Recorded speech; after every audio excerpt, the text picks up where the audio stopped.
Today's presenters are Dave Johnston, Strategy Practice Senior Consultant, and John Clark, Strategy Practice Director, EMEA of OpenSymmetry. David is the president of Sales Resource Group Incorporated and a contract resource that works with OpenSymmetry. He has an extensive background in sales, compensation, audit, and design. David also has almost 30 years of consulting experience designing plans for organizations in diverse fields such as print and broadcast media, pharmaceutical, telecommunications, IT, software, retail, manufacturing, and financial services. John, who has joined OpenSymmetry in 2009, is an experienced reward HR consultant working with clients to design and implement reward and SPM solutions. He has 30 years of experience working on UK-based and international projects. John also works with C-level executives, sales leaders, CHROs, and heads of reward to design sales performance solutions. He has also been a regular speaker at eReward and on webinars over the past few years. So at this time, without further ado, I'd like to hand the floor over to John Clark. John, it's your turn. Thank you very much, Mike, and welcome everybody to the webinar. Are you worried that time is running out, like our friend the polar bear? Our challenge today is not quite at the same level as climate change, but we are conscious there's a real challenge in getting sales comp right. It's complex and it's important.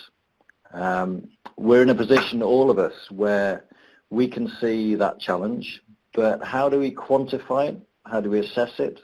How do we find the right way forward? Our ambition in this webinar is to provide some guidance and some help to help you start that process. Okay, what compensation issues are sales organizations struggling with today? Our experience is that they're struggling with 5 main issues. The first is around measures and targets. So whatever your sales strategy, there's a real challenge around identifying the right measures to align the sales behaviors. People are trying to decide between revenue, net margin, KPIs, cross-selling, special product measures, and then achieving the right targets to go with those. That's a complex challenge, and quite often there's a mismatch. The second area is practice in terms of response to change, response to changes in regulation and governance, financial requirements. Business change and economic change is a major challenge for us as well. Achieving and sustaining performance. The landscape is competitive. And how does sales comp make a clear positive contribution to that? If you're thinking about achieving sustained performance, then do you need to put in more accelerators? Do you need to put in the consistency element? There's a real issue in making sure that you don't have peaks and troughs in sales performance, and plan design needs to contribute to that. The fourth area is around changing structures and management. So the coverage model is really important. We find that the challenge around comp design quite often comes alongside the change in the design of the sales organization, where senior management are saying we've got a shift in sales strategy, we need to change the organization, what roles people perform, and therefore there's an impact on design as well.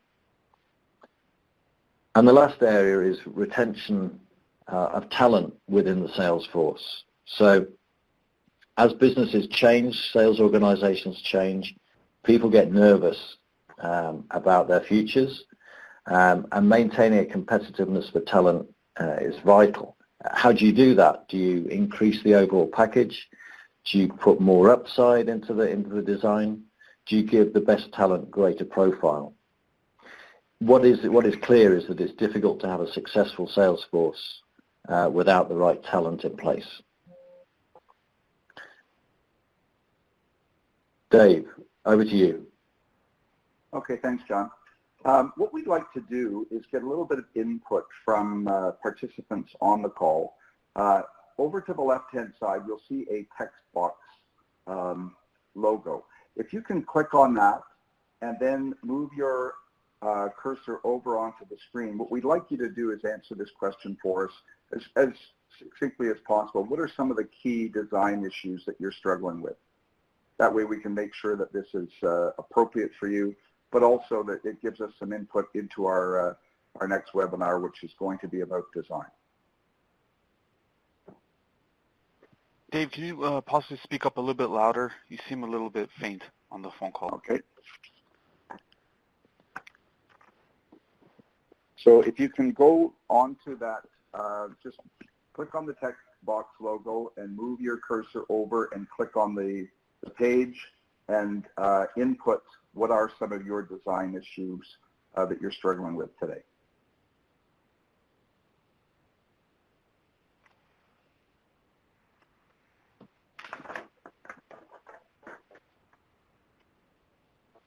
Okay, that's good.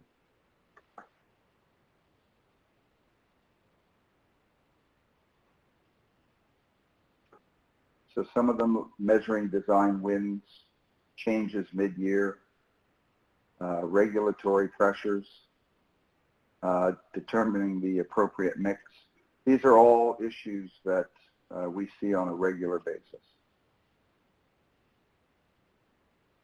I'll just give you a couple more seconds. Clawback revenue, flexibility and incomplete external market factors during the year. Okay. That's great. Thank you very much for your input. We're going to move off to the next slide now.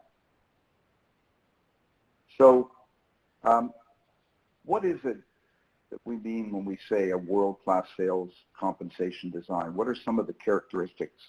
The research that we participated in has characterized the following things as some of the key elements that differentiate average or even good plans from those that are world-class and best-in-class. First of all, alignment with the sales and corporate strategy, making sure that the comp plan reinforces and measures the things that are important to the business.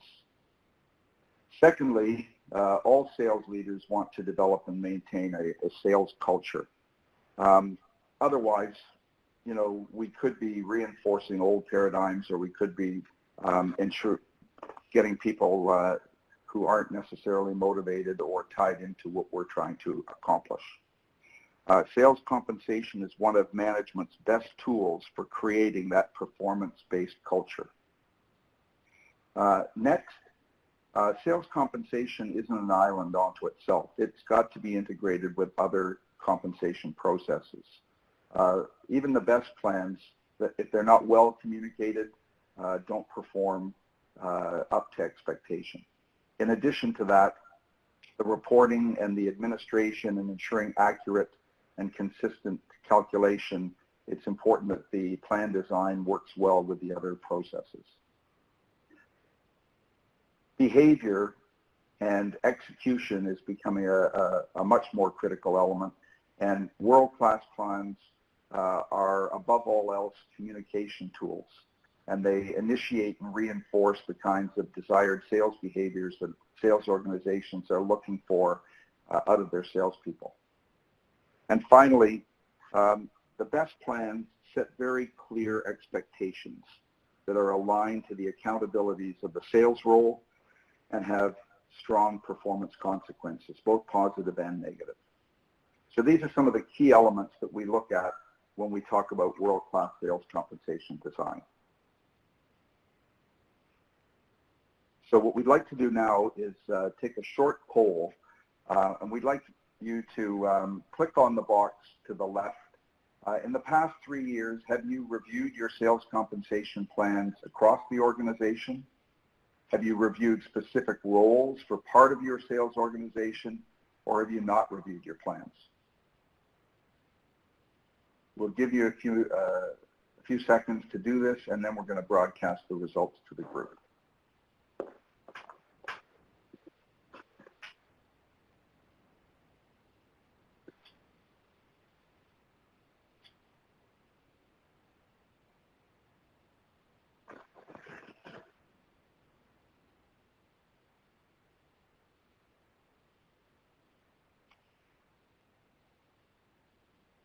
couple of more seconds. Okay, Mike, do you want to broadcast the results? It's broadcast. Okay, so this is a good thing. 58% are saying that they have reviewed the plans across the organization. A third are saying that they've reviewed specific roles, and there's still 13 to 15% that are saying they haven't reviewed the plans at all. In our experience, plans should be reviewed once every 3 years at a minimum to ensure that they are still aligned to the business and are reinforcing the right kinds of behaviors. Okay, we can take that poll down, Mike. So what we're going to do over the rest of the presentation is look at what we mean by a plan assessment and whether those assessments should be done regularly or strategic, and what are the criteria for each of those. We'll talk a little bit about how to assess your plans, and finally a call to action and next steps. So what do we mean by a plan assessment? We identify typically two types of assessments. The first focuses on looking at the performance, opportunity, and risk. It tends to be a broader type of assessment, not as deep, but it looks at where are the opportunities across the organization for immediate ROI, or where we have a significant liability or risk, and we need to make sure we address those quickly. It looks at very limited amounts of performance and potential for change, and make sure that you have identified what are those key areas that you should be focusing on. So if you know that there's something wrong, or it's unclear what the sales compensation issue is or how to fix it, this is the type of investigation that works well and helps to identify, before you go off making change, where the best areas of opportunity are. The second type is what we call a diagnostic assessment. It tends to be narrower and gets into much more depth. This type of assessment supports the design and development process, and as the name suggests, it diagnoses the issues and identifies the remedy in a new plan design. So we will get into this, we'll get into a lot more depth in terms of measures, metrics, behavior, qualifiers, and implementation type issues. So if you know that you need a new sales comp plan, but you're trying to identify what the requirements are, this is the type of diagnostic that you want to do.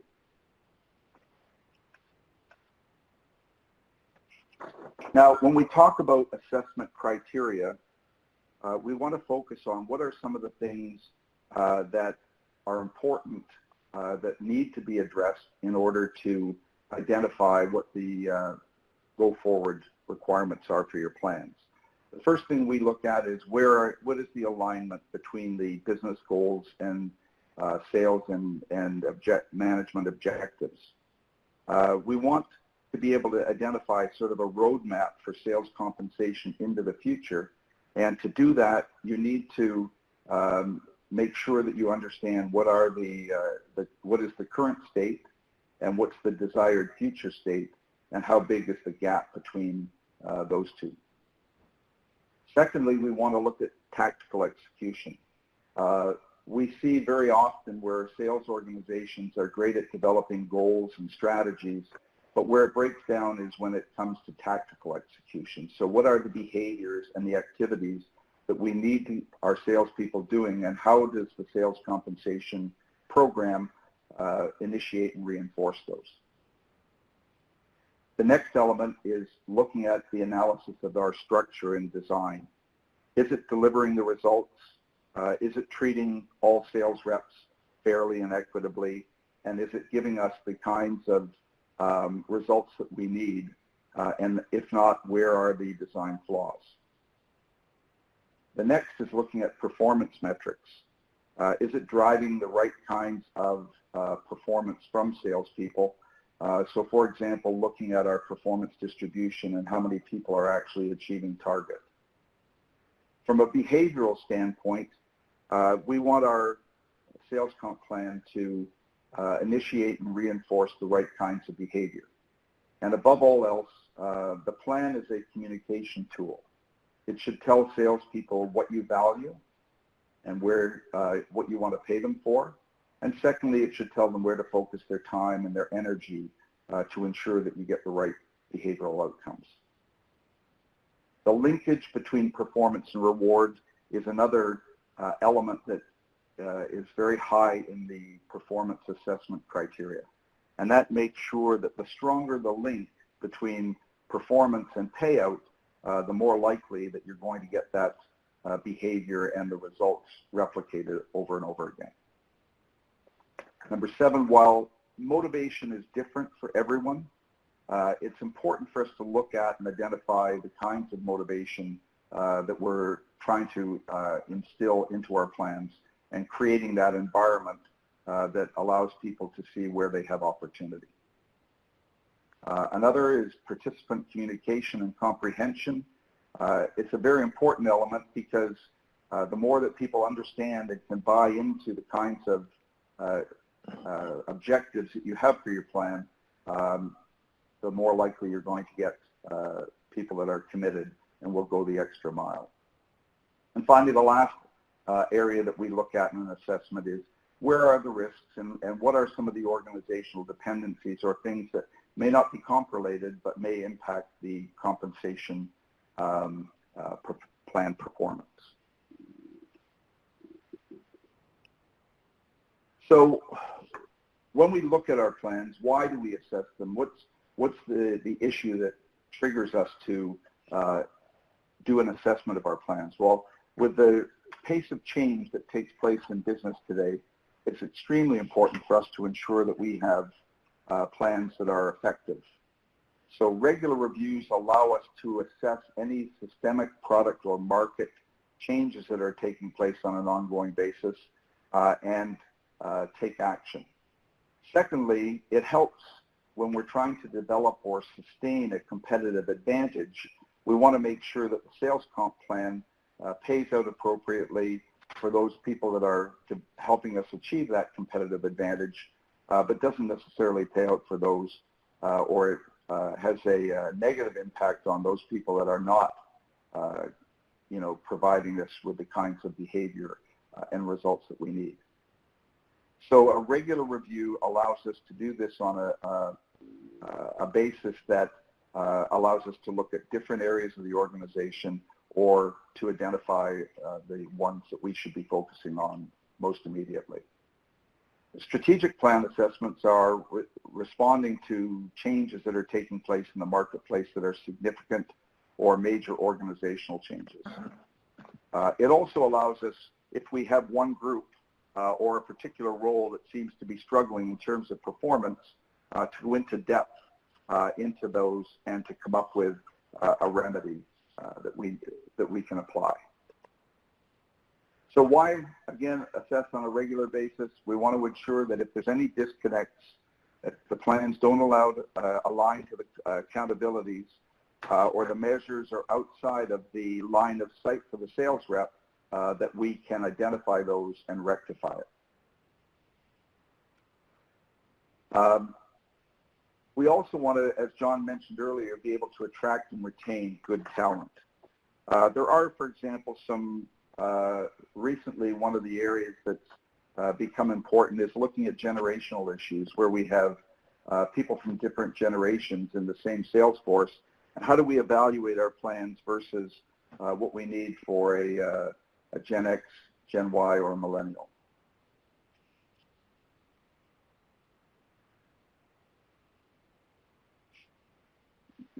You also want to make sure that we are addressing customer issues. A lot of times organizations get feedback that are from customers saying that they're not getting what they need from their salespeople, but we don't understand why they're not getting it. So assessing on a regular basis allows us to take customer feedback and to address it in terms of what our salespeople are doing and how we're reinforcing the right kinds of sales behavior. Supply chain management has become a much bigger issue for sales forces in that their objective the buying organization is to remove the relationship, to drive to the lowest price. So if you're struggling with supply chain and RFPs, one of the ways to assess it and to identify strategies and the types of rewards for certain types of behavior is by looking at your plans and trying to identify it. We see this, for example, with new thinking around things like social selling, solution selling. You need to make sure that your sales compensation plans create the right kinds of behaviors and results. And finally, it's getting much more difficult to differentiate based on product, processes, organization. One of the things that you need to be able to do is to ensure that where you're looking for relationship and solution selling, that you can differentiate based on the kinds of activities and the behaviors that your salespeople are performing. So doing an ongoing, regular analysis of sales compensation plans allows us to address all of these different aspects in terms of where change may be necessary in order to improve sales performance. Now, our sales compensation plan doesn't exist in a vacuum, however, and it's not a one-time design and forget it event. Sales compensation is a journey, and top sales organizations look for constant improvement in terms of their management process. So when you're looking at the infrastructure that you need in terms of process, technology, and design, there's sort of an incentive compensation management life cycle that starts off first with our plan design, modeling and costing to make sure that we look at the costs elements. Secondly, how well we communicate and implement our plans, and making sure that there's a consistent comprehension and people understand the kinds of things that we're looking for from them in order for us to be successful as a sales organization. Further, we need to make sure that those support elements are including processing of the sales transactions, reporting, making sure that people are paid accurately and consistently, and making sure that they have an understanding of where they are relative to the expectations of the organization.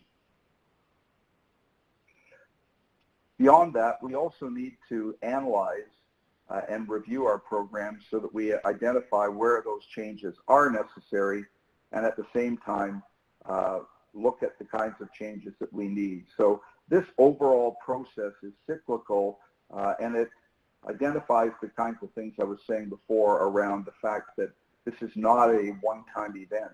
It's part of a life cycle and a journey that focuses on trying to identify consistent improvement in your plan design and performance, sales performance.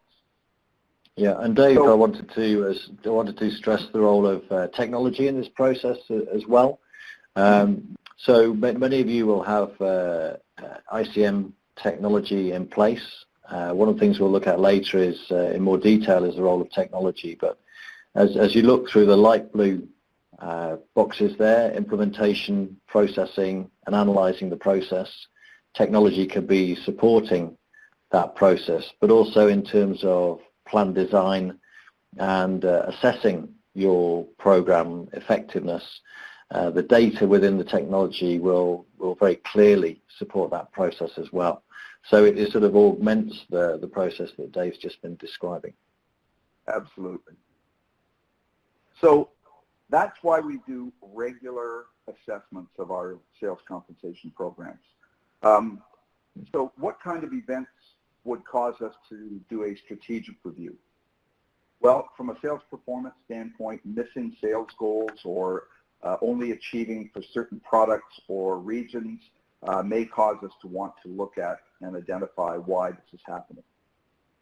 Second, if you're getting feedback in terms of your salespeople are unhappy, they're not achieving their targets, there's turnover, unanticipated and unexpected turnover, as well as things that happen in the company that are not sales related, but definitely impact. Things such as changes in strategy or structure, as well as integration of other businesses. We're seeing more and more from a merger and acquisition standpoint, having to bring new roles, new people, new expectations within a sales compensation framework that continues to provide success for the organization going forward.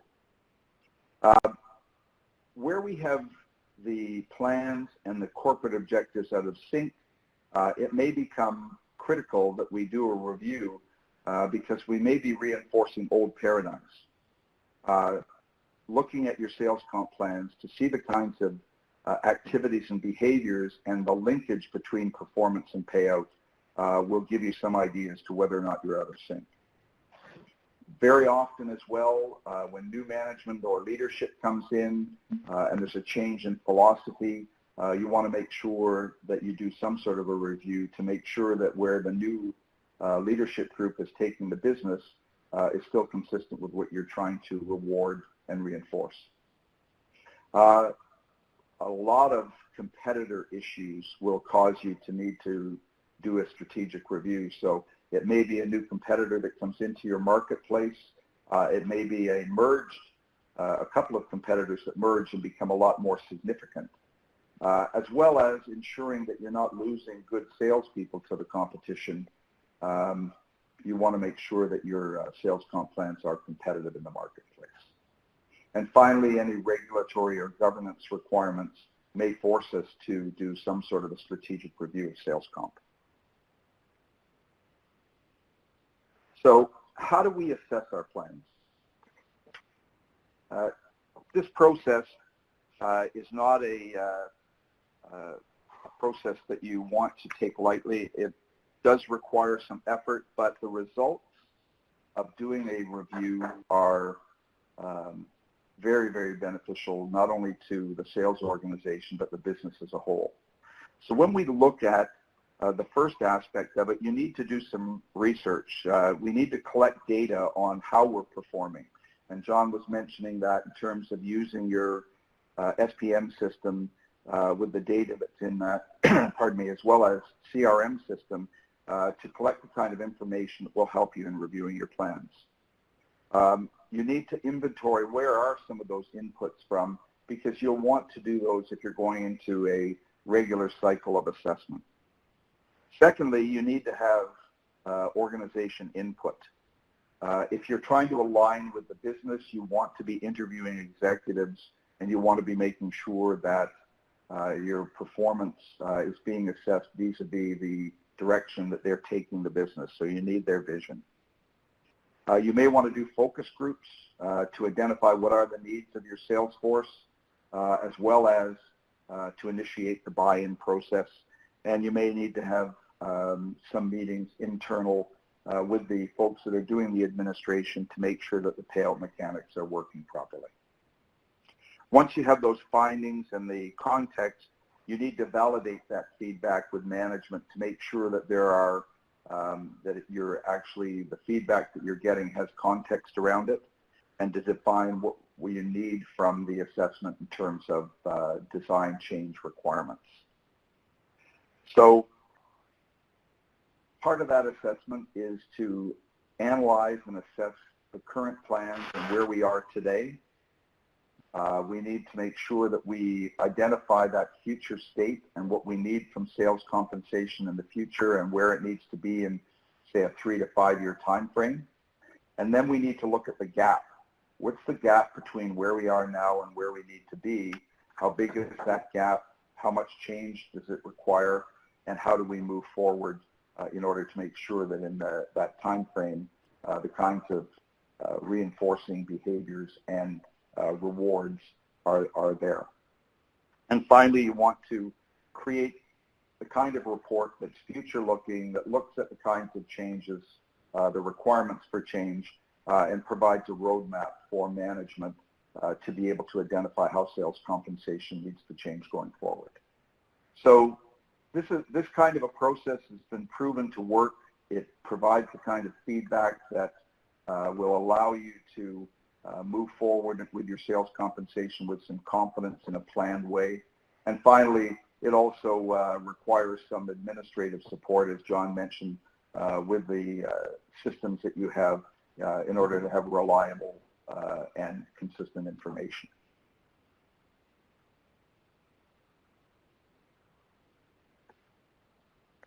So I think what we're going to do is do our second poll now. Yeah. And ask you to respond yes or no. Have you used sales performance management technology-driven data to assess your plans?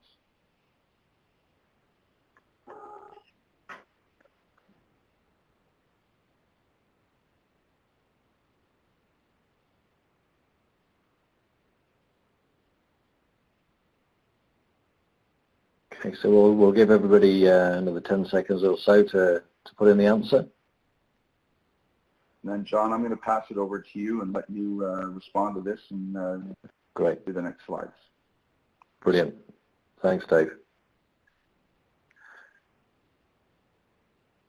Okay, Mike, I think that's giving us a clear feedback. Roughly 70-30, 30% using technology, 70% not using technology. And that's probably in line with the proportion that we see in terms of companies deploying SPM technology.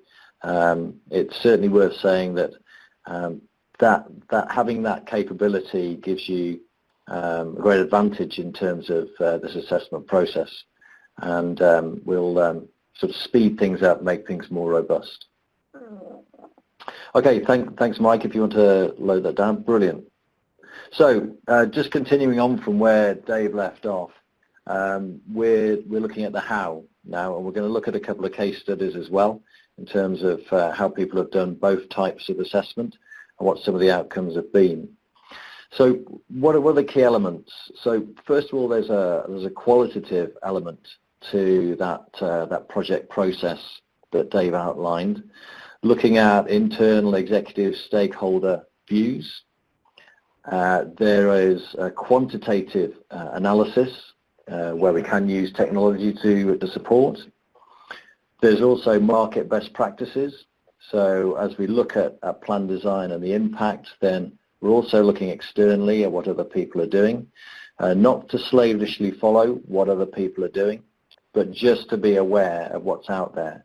And quite often people are interested in the out-of-industry examples that will help to change thinking. And finally, there's the administration of the process as well, tracking, monitoring and reporting.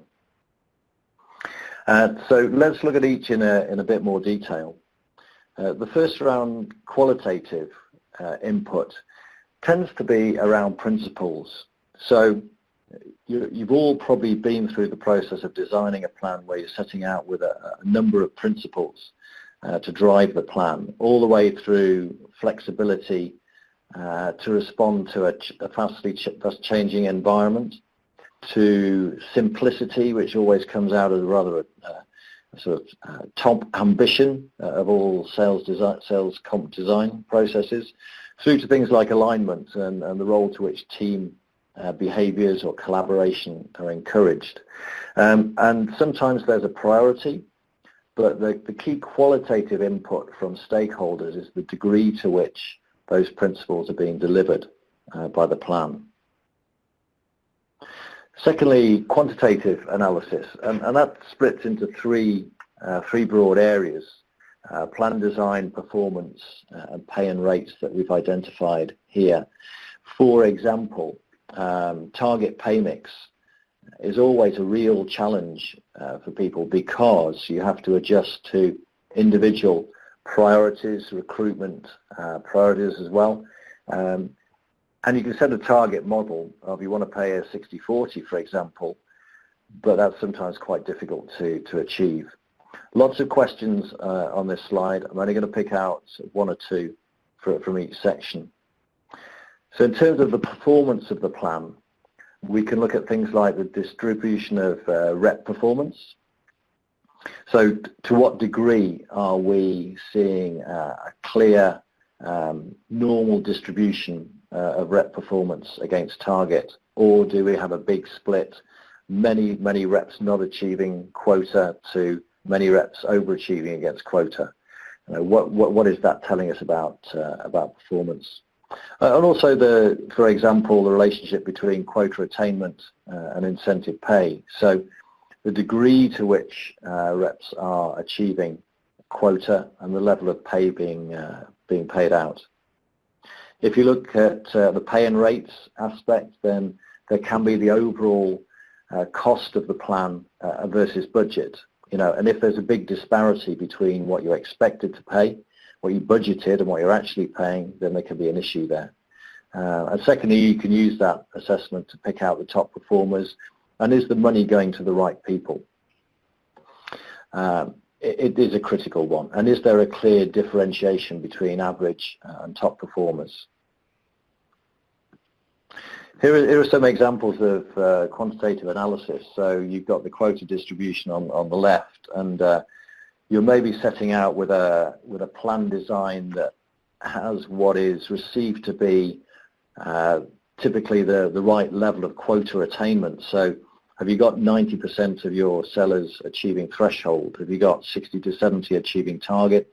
Have you got 10% achieving the point of excellence? If you've got a big disparity against that model, then that analysis will tell you that there's change to be done to the plan.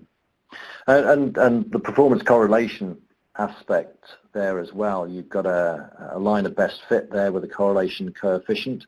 If you've got a correlation coefficient of 0.8 or above, that's a good alignment. And what that shows is the stats, statistical analysis, gives you real insight into plan performance. And as we've said, technology can help you support that. So there's just 3 screenshots there of the sort of analysis that is contained within technology, and very quickly can give you some clear insight into how well your plan is performing. So here's a case study of regular assessment. So here's an organisation which implemented a new plan about 18 months ago, and what they wanted to do was just to check that the plan was delivering what they expected it to. So in line with a strategy of faster successful selling, they wanted to increase plan simplicity even further than before. So there used to be quite a complex landscape, and they wanted to simplify that too. They wanted to increase plan scalability and agility into different markets and different regions. So it's a global context. And there's also an ambition to automate the plan as well. So what we did was a number of bits of analysis. The first was the qualitative input against principles. And we also looked at things like pay mix. We also looked at plan performance. So a couple of the illustrations there, you can see an assessment of payout against quota size. It was quite an interesting one for that organisation. And so we looked at assessment across the board, relatively shallow, but also broad, as Dave was describing the regular assessment. And out of that came a number of recommendations for change, a conclusion that the plan was not broken, but it could be tweaked to improve its performance. So we introduced something around consistency. We introduced more rules around simplicity of measures, for example, and that created an incremental improvement in plan design. I think too, it also. I was just going to say, John, I think one of the elements that was very important was the fact that the senior management could see how those changes, in fact, were going to drive more successful selling and improvements in terms of sales performance. Yeah, absolutely. So one illustration here is what could the outputs look like. And what we could see here is just a sample. So you can see in that sample some elements of plan structure, and a simple red, amber, green analysis of how well those are working. And that's the sort of thing that we see being produced in assessments. Changing the case study a little to look at strategic change. This is a technology company that is really looking for a step change in performance. So the market as a whole is changing, and this company is looking to change its structure, its coverage model, as well as a plan design to go with it. So it's very much a strategic change assessment that involves not just the plan, but also elements of structure as well. And what we can see there is a number of key criteria have been identified, and again a sort of red, amber, green analysis. And out of this is coming a complete redesign of plans, some new roles being deployed, some fairly major strategic change in the plan.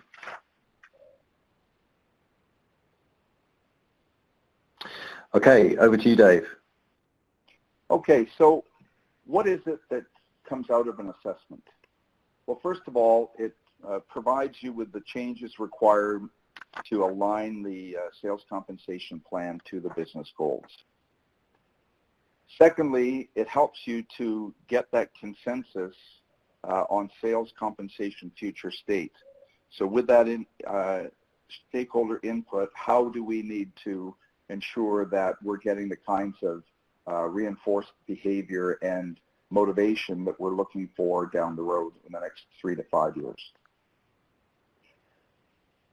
More importantly, it gives you a blueprint. What kinds of design changes and recommendations need to be made upfront in the first 2 to 3 years, and then longer term to make sure that we stay consistent with the vision in the future. We also want to make sure that we mitigate risk.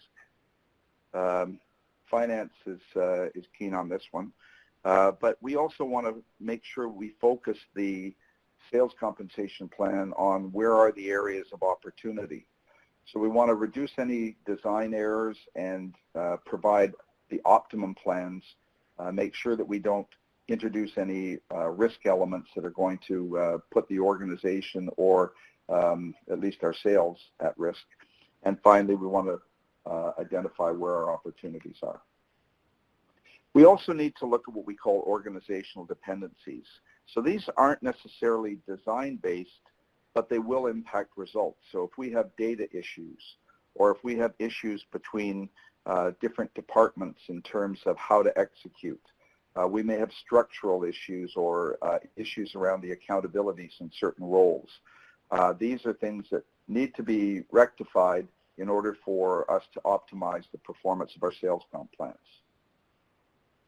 Further, we want to make sure that we have the right communication in place so that there's a common understanding and that we manage the plans effectively to ensure that we're getting the most out of them and that we're providing an environment where salespeople feel motivated and want to drive to succeed. We also need to look at the governance and make sure, when you look at some of the top budget items in a financial statement, you start to see how much is being invested in incentive compensation, and you need to make sure that you're managing that in a way that you're getting the right ROI from that investment. The other thing here is that it also provides us, organizations spend a lot of time, energy, resources, and budget redesigning their plans every year, trying to find the holy grail of sales compensation. Rather than reacting, doing an upfront assessment and having a planned approach delivers superior results. There's a huge difference between reacting and responding when it comes to sales compensation. A reaction is typically quick, without much thought, seeking a solution to the sales issue, but without enough or any analysis. These types of reactions in sales compensation typically provoke more reactions and this perpetuates the trial and error decision-making that characterizes sales compensation in many organizations. An appropriate response, however, is a well-thought-out, planned, and reflective action that looks at the bigger picture, takes all of the issues into account, analyzes the opportunities and risks, and prioritizes those before making the decision on what's the right design path to follow. So those are some of the key outcomes, and the benefits that organizations get from doing this kind of assessment are, number one, getting all of the stakeholders on the same page. Getting the right inputs allows us to ensure that everybody has everybody's table stakes are up on the table and that we understand where the organization wants to go from a sales compensation standpoint. It's also looking at our planned performance in real time. You don't have to wait until November to start thinking about sales compensation. You can do an assessment at any time during the year. It's also an indicator. It tells us the kinds of plan changes, quota changes, territory changes that may provide us a better result. Hopefully, with constant improvement, you're going to get that incremental ROI and develop towards improved plan design, ideally world-class plan design. It's going to help to create that motivational sales culture where salespeople get up in the morning and they see opportunity and they want to drive to be successful, and they know that if they do, they're going to be rewarded adequately. We need to make sure that we design have the opportunity to look at an integrated design and technology approach, because in today's environment with things changing as it does, it's very important to ensure that we have the right plan designs. And for better sales execution, the right behaviors and activities, I sort of bring it back to some of the principles around what we teach in World at Work, and that is to be successful, our rewards programs have to be able to attract the right kind of salespeople. They need to be able to retain them so that we're not training them for somebody else, and we keep that performance inside. We want to be able to motivate them to be the best that they can be. And finally, we want to engage them and get them involved and actively participating. So those are some of the benefits of an assessment. What's next? Well, this webinar design focuses on assessment of the current and looks at how to identify the future state. We are going to be doing a second webinar, probably at the end of August, early September, that looks at changes in the design processes. How do you ensure that you get an integrated design and administration approach that incorporates both design as well as processing, reporting, and has the technology capability to provide you with good assessment data. And our assessment data provides that basis and the requirements for both efficient, effective, and world-class sales comp designs, as well as plan performance. So with that, if we have questions, I think we have another 10 minutes or so for questions.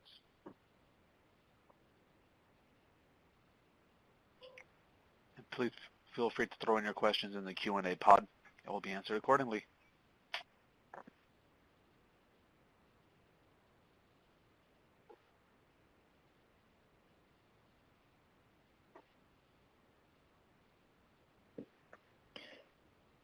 So should we pick up Margaret's question? So Margaret, thanks for your question on territory assignment. You're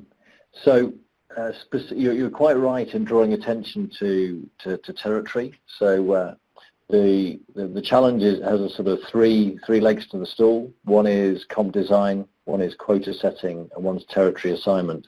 So we particularly focused on incentives design in terms of this assessment.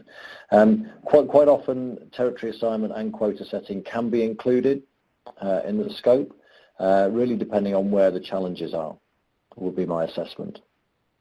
I don't know, Dave, if you want to add to that. No, I think that's good, John. Yeah, great. So Sally's asked a couple of questions on thresholds. Do you want to say something on thresholds, Dave, and then I can comment too? Sure. You know, we talked a little bit earlier about setting expectations, and setting thresholds is about setting the minimum expectation before you want to make payout. Those thresholds sometimes are cost recovery, so if you're paying out a base salary and expense costs, you may want to set your threshold to recover some of those costs. Very often organizations will set their thresholds tied to their actual ability to measure. So if your confidence level is that you've got a 70-30 mix and you are trying to identify what your threshold should be, you need to identify how accurately can you measure the performance and set the threshold a little lower, especially if, for example, if it's a brand new plan or you're a new product where you're trying to set the threshold, you may set the threshold a little bit lower until you get some experience or you've got some verifiable data that will allow you to move the threshold up. Mm-hmm.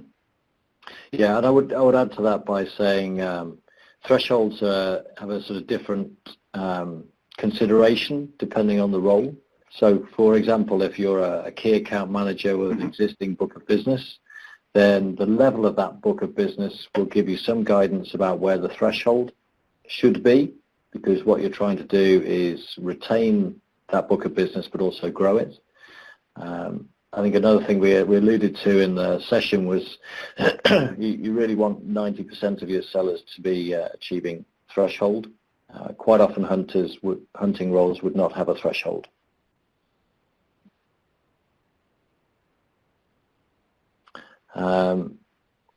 Emmanuel's asked a question about, can you give an example of world-class versus non-world-class? I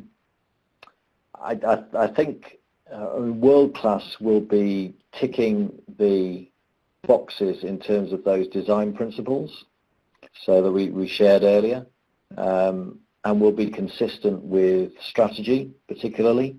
They will be aligned to role accountability, and designs that are non-world class will be ones that are not driving the strategy. We'll be doing things like, telling people to go and create profitable sales, but then not enabling them to negotiate price, for example. So there's a mismatch between the strategy and the design. Yeah, and I think consistency is the critical element here. World-class sales compensation plans reward and reinforce on a consistent basis the kinds of things that you're trying to achieve.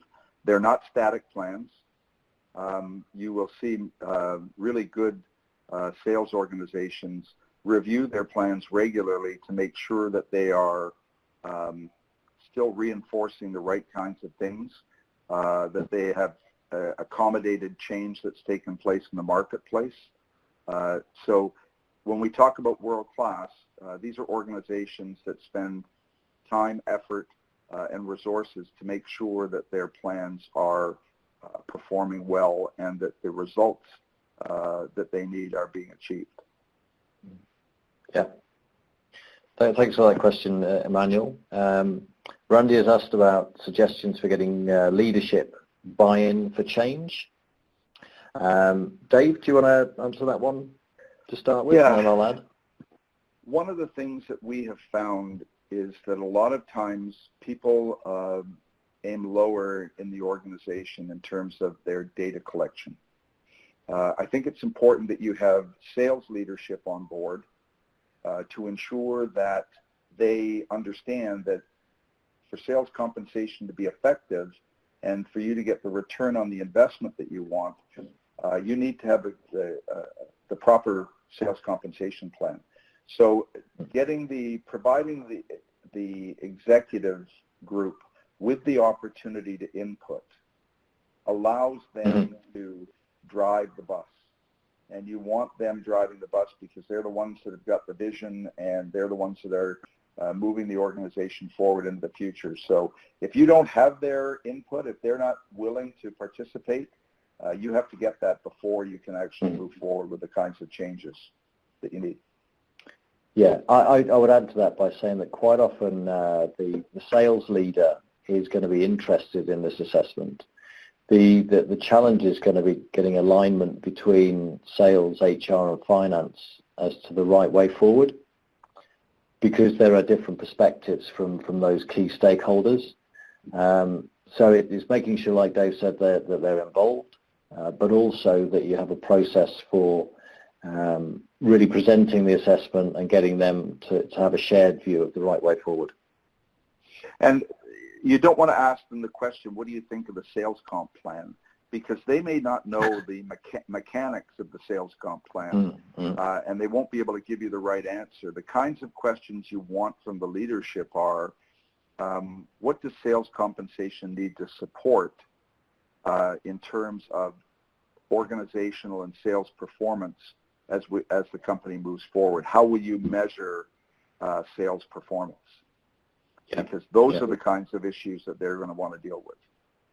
Yeah. Okay, I think we've probably got time for one more question, but we will promise to get back to everybody. So Mike will email us the questions, and we'll be able to get back to you within the next couple of weeks with considered answers. So probably Pamela's question might be our last one. What's the typical distribution for those achieving threshold, target, and max? So a couple of issues there. The first is max. So quite often the challenge will be what sort of cap would you have on a plan? No cap, soft cap, or a hard cap. Depends a little bit on your environment, but typically you try not to cap the plan.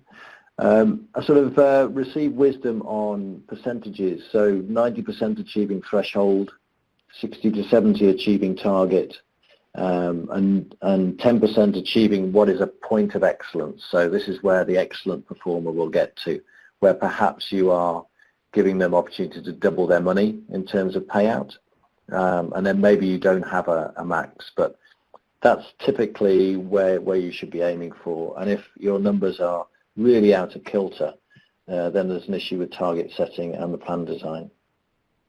And Dave, one of the any things, further on that?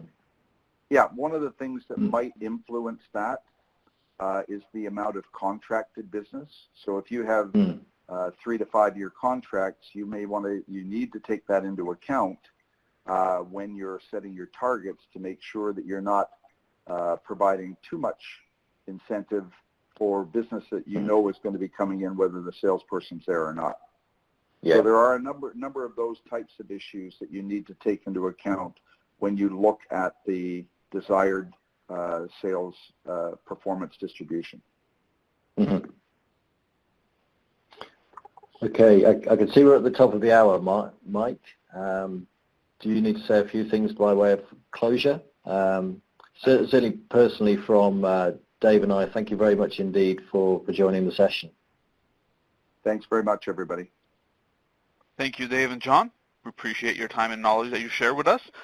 I would like to draw your attention to the survey I mentioned earlier. It should be open now in a separate browser window on your computer. We value your feedback and ask that you please take a few moments to respond to this short survey at the earliest convenience. We did not get a chance to answer all your questions. We will answer remaining questions and we'll post these on the event page on World at Work within 2 weeks. This webinar will be available for playback for up to 90 days. Simply log into worldatwork.org. In the My Profile section on the webinars, choose Play Webinar. I will be stopping the recording shortly to pull up the HRCI and SHRM credits.